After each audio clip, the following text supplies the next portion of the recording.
Good morning. നമുക്കിന്ന് ദോശയുടെയും ഇഡലിയുടെയും കൂടെ side ഡിഷായിട്ട് വളരെ എളുപ്പത്തിൽ തയ്യാറാക്കാൻ പറ്റുന്ന ഒരു ചമ്മന്തി ഉണ്ടാക്കിയാലോ. വളരെ ഈസിയാണ് കേട്ടോ. നിങ്ങൾക്ക് ഇപ്പോൾ തമ്മനയിൽ കണ്ടപ്പോൾ തന്നെ മനസ്സിലായിട്ടുണ്ടാവും ടൊമാറ്റോ ചട്നിയാണ് ഞാൻ ഉദ്ദേശിക്കുന്നത്. ടൊമാറ്റോ ചട്നി എന്ന് പറഞ്ഞിട്ടുണ്ടെങ്കിൽ നമ്മൾ പല രീതിയിൽ ഉണ്ടാക്കാറുണ്ട്.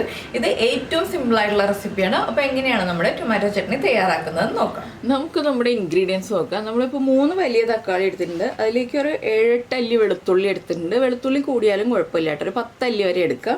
പിന്നെ നമ്മുടെ എരിവനുസരിച്ച് വറ്റൽമുളക് എടുക്കുക. ഞാനൊരു 4 വറ്റൽമുളക് എടുത്തിട്ടുണ്ട്. 4 മുതൽ 6 വരെ വറ്റൽമുളക് ആവാം. എരിവ് കൂടിപ്പോയിട്ടുണ്ടെങ്കിൽ കുഴപ്പമാണ്. അതുകൊണ്ടാണ് 4 വറ്റൽമുളക് എടുത്തിട്ടുള്ളത്.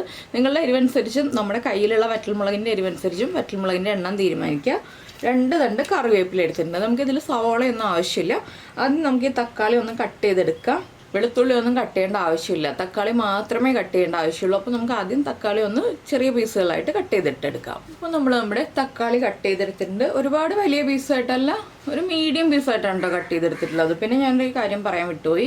നമ്മൾ കാശ്മീരി ചില്ലിയും നല്ല എരിവുള്ള മുളകും ചേർത്തെടുക്കുകയാണെങ്കിൽ അതായിരിക്കും നല്ലത് നമ്മുടെ ചട്നിക്ക് കളർ കൂടുതൽ കിട്ടാനായിട്ട്. അപ്പോൾ എൻ്റെ കയ്യിൽ കാശ്മീരി ചില്ലി ഇല്ല. ഞാൻ കാശ്മീരി ചില്ലി പൗഡറാണ് കേട്ടോ ചേർക്കാൻ പോകുന്നത്. ഇനി നമുക്കൊരു കുക്കർ എടുക്കാം. കുക്കറിലേക്ക് നമ്മൾ കട്ട് ചെയ്ത് വെച്ചിരിക്കുന്ന തക്കാളി ചേർത്ത് കൊടുക്കാം. ആദ്യം തന്നെ ഇത് ഒരു വിസിലിൽ വേവിച്ചെടുക്കാനുള്ള കാര്യങ്ങളേ ഉള്ളൂ കേട്ടോ എല്ലാം. തക്കാളിയുടെ കൂടെ തന്നെ നമ്മുടെ വെളുത്തുള്ളി, പിന്നെ നമ്മൾ എടുത്ത് വെച്ചിരിക്കുന്ന വറ്റൽമുളക്, പിന്നെ നമ്മൾ ചേർക്കുന്നത് ഈ തക്കാളിക്ക് ആവശ്യമായ ഉപ്പ്. നമുക്ക് ചട്നി അരച്ച് കഴിഞ്ഞിട്ട് ഉപ്പ് ആവശ്യമാണെങ്കിൽ ചേർത്ത് കൊടുക്കാം. പിന്നെ ഞാൻ പറഞ്ഞല്ലോ കാശ്മീരി ചില്ലി ഇല്ലാത്തതുകൊണ്ട് കാശ്മീരി ചില്ലി പൗഡറാണ് ചേർക്കുന്നത്. പിന്നെ നമ്മുടെ തക്കാളി വേവാൻ ആവശ്യമായ കുറച്ച് വെള്ളം, ഒരു 1/4 കപ്പ് വെള്ളം.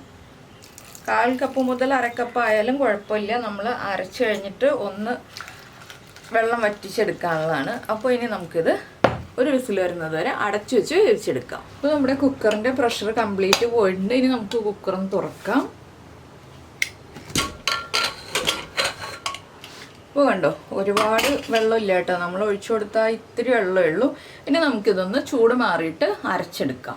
നമ്മളിപ്പോൾ അരയ്ക്കാനായിട്ട് മിക്സിയുടെ ജാർ എടുത്തിട്ടുണ്ട്. നമ്മുടെ തക്കാളിയൊക്കെ നമുക്ക് മിക്സിയുടെ ജാറിലേക്ക് മാറ്റാം. ഈ വെള്ളത്തോടു കൂടി തന്നെ നമുക്കിത് അരച്ചെടുക്കാം.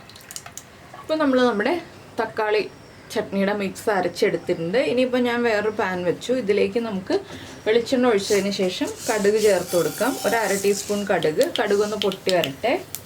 കടുക് പൊട്ടിക്കൊണ്ടിരിക്കുമ്പോൾ തന്നെ നമുക്കൊരു 1/2 ടീസ്പൂൺ ഉഴുന്നും കൂടി ചേർത്ത് കൊടുക്കാം. ഉഴുന്ന് ബോളായാലും ഉഴുന്ന് പരിപ്പായാലും കുഴപ്പമില്ല കേട്ടോ. ഉഴുന്നും ചേർത്ത് ഉഴുന്നിൻ്റെ കളറൊന്ന് ചേഞ്ച് ആയി തുടങ്ങുമ്പോൾ നമുക്കിതിലേക്ക് കറിവേപ്പില ചേർക്കാം.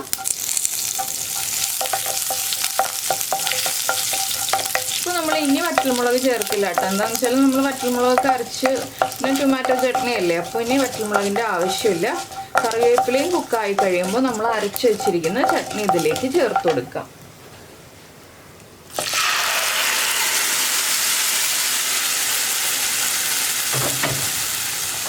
നമ്മൾ ആ കാശ്മീരി ചില്ലി ചേർത്തത് കൊണ്ട് തന്നെ നല്ല കളറുണ്ട് നമ്മുടെ ചട്നിക്ക്. അപ്പോൾ ഇനി ഒന്ന് തിളച്ച് വരുന്നത് വരെ വെയിറ്റ് ചെയ്യുക. തിളച്ച് കഴിയുമ്പോൾ ഉപ്പ് ചെക്ക് ചെയ്യുക. ഉപ്പ് കുറവാണെങ്കിൽ ഉപ്പ് ആഡ് ചെയ്ത് കൊടുക്കുക. അതുപോലെ തന്നെ തക്കാളിയാണ്, പുളി ഉണ്ടാവും. അപ്പോൾ നമുക്കിതിലേക്ക് ആഡ് ചെയ്യേണ്ടത് ഒരു ചെറിയ അളവിൽ ഒരു 1/2 ടീസ്പൂൺ